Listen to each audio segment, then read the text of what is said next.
I was able to focus even more effortlessly because I wasn't surrounded by fewer distractions, but my mind was so much less stimulated that it did not seek the distraction in the first place. But the fun part were these ideas and plans that struck me that didn't before. And the reason that this is the case is because my mind had a chance to wander more often. There's a great quote that I love that you might be familiar with from J.R.R. Tolkien, where he says that not all those who wander are lost.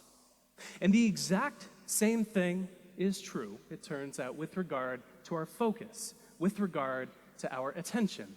If you think back to when your best, most brilliant ideas strike you, you're rarely focused on something.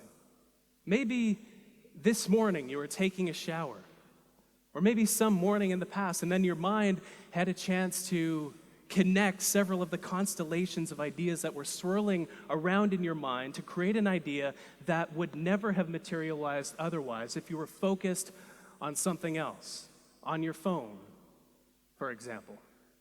This is a mode, especially when we do this deliberately, when we deliberately let our mind wander. I call this mode scatter focus.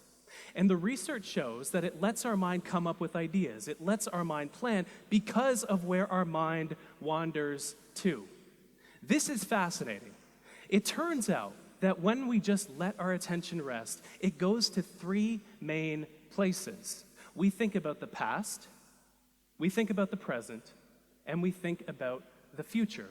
But we think about the past less than we might think. Only about 12% of the time, and often the time we're recalling ideas in these thought-wandering episodes. But the present, which is a much more productive place to wander, we wander to think about the present 28% of the time. And so this is, it's something as simple as you're typing up an email and you can't find a way to phrase something because it's very delicate, maybe it's political. You go and walk to another room,